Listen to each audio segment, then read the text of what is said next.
Success starts when you stop caring about the wrong things. Welcome to The Explainer. Today we're jumping into the powerful and, let's be honest, kind of counterintuitive world of Mark Manson. His big idea: the secret to a good life isn't about dodging problems or just feeling good all the time. Nope, it's about getting way better at finding the right problems to care about. Okay, so let's start with the idea that flips so much of modern self-help right on its head. It's a paradox, right?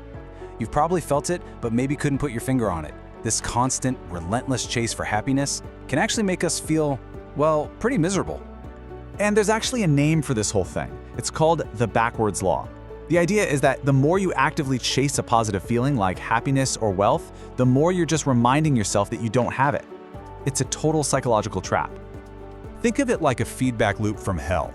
The more you desperately want to be rich, the more you focus on everything you don't have, making you feel poorer.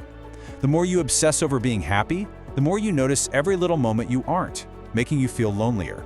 Your desperation just pushes the goal further and further away. So if desperately chasing happiness is a dead end, what are you supposed to do? Well, this brings us to a pretty wild idea. Happiness isn't some prize you win. It's actually a problem you solve. You gotta remember, our brains are wired for survival, not for constant bliss. I mean, from an evolutionary standpoint, a creature that's just happy and satisfied all the time, that's the one that gets eaten. It's the slightly anxious, dissatisfied creature that's always working to stay alive. So those negative emotions we try so hard to avoid, they're not a bug in the system, they're a feature, a biological signal telling us to get up and do something. And psychologists have a name for this endless chase: the hedonic treadmill. You know the feeling, right? You think, if I just get that promotion, I'll finally be happy. And you are, for a little while. But then, you just go back to your normal baseline and you're already looking for the next thing. It's a treadmill that never stops. And this little story about the boat owner just nails it. Life is just one problem after another. You solve one, a new one pops up. So the goal isn't to live a life with no problems. That's impossible. The goal is to find problems you actually enjoy having and solving.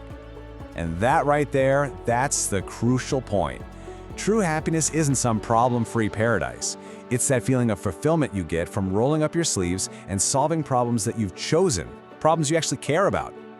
This all leads us to maybe the most important question you can ever ask yourself. Seriously, this one question can reframe your whole approach to life, to success, to what it even means to be happy. Look, everybody wants the reward. That's the easy part. We all want the amazing relationship, the fit body, the rock star career. But what really truly determines where you end up in life is the struggle you're willing to put up with. What pain are you willing to sustain to get what you want? Okay, so choosing your struggle, that takes a really powerful mental shift. And it all starts with getting clear on two words we mix up all the time: fault and responsibility.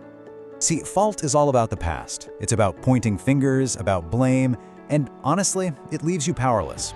But responsibility, that's totally different. It's about the choices you're making right now, with whatever cards you've been dealt. Responsibility is about the present, and that is where all your power is. Let's be real. We don't control everything that happens to us. A lot of it isn't our fault at all.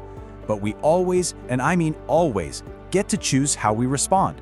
When we feel like our struggles are just happening to us, we suffer. But the moment we accept responsibility for our reaction, for our choices, that's when we become empowered. So, with all the millions of problems life could throw at you, how on earth do you decide which ones are actually worth your precious time and energy? Well, there's one final, incredibly clarifying lens to look through. I know it sounds intense, but confronting our own mortality isn't just terrifying, it's an incredibly useful tool.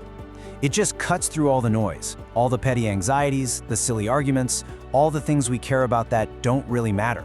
It forces you to get laser focused on what you truly value. I want you to really ask yourself this question. It's a profound exercise because it instantly shows you what you're wasting your time on. It clarifies the legacy you actually want to leave and helps you see which struggles are meaningful and which are just distractions. So, let's put it all together.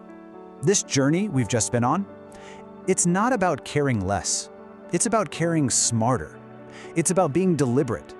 It's about consciously choosing what is truly worth your energy, what's worth your struggle. And here's the last, kind of liberating truth. You are not a unique, special snowflake. most of your life will probably be pretty ordinary. And you know what? That is completely okay. Accepting that takes all the pressure off. It lets you build a real, meaningful life on the solid ground of reality, not some fantasy. And so, in the end, it all comes down to this one question. Your answer, it doesn't just define your next year. It defines the quality, the meaning, and the entire substance of your life. So what's it going to be?